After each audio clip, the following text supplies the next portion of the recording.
When certain politicians and the media use the term muscular liberalism, that's just another word for racism and Islamophobia.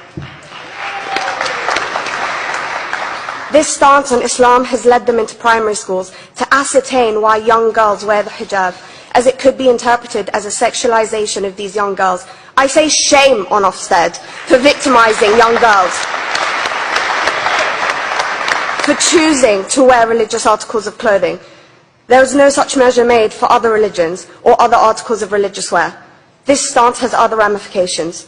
It signals to the British public and emboldens groups such as EDL, BNP and other fascist and racist groups that women are oppressed by Islam, are made insubordinate to the men that supposedly force them to wear it, and that it is the job of the British state to liberate us. We reject this imperialistic saviour thinking.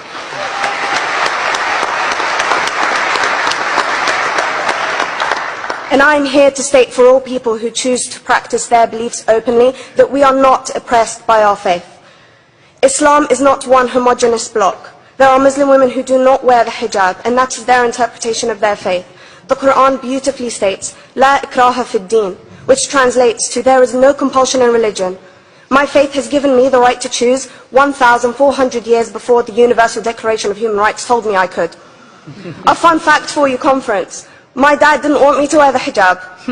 I chose to. Those of faith, thank you. Those of faith should have the right to choose to wear their articles of faith.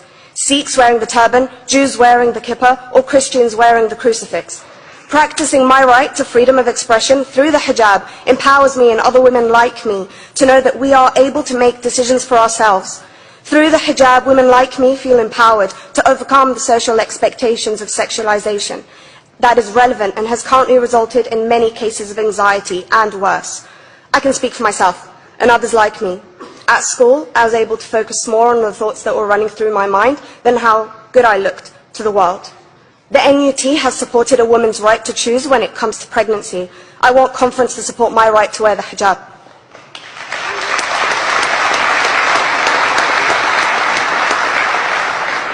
How I choose to practice my faith is clearly displayed for all to see. This makes me the target of hate crime. The level of racist attacks on Muslim women is disproportionate to any other oppressed group in British society because we are an easy target. This decision by Ofsted has ramifications beyond the school gates and must be seen in the context of increased attacks on the Muslim community and perpetuates the outdated notion that Muslim women are victims. I was on a trip last year to Hampton Court with my Year 7s, where a man felt comfortable to call me a terrorist. As a Muslim woman, I'm not a victim, so I challenged him. He denied it. I'm sure you've heard of the Punish a Muslim Day. It's been spoken about a few times already this morning. And as a Muslim, I'm actually quite optimistic.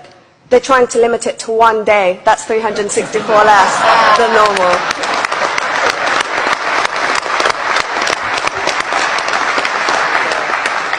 But let's be clear, conference. Islamophobia and other forms of racism affects non-Muslims too.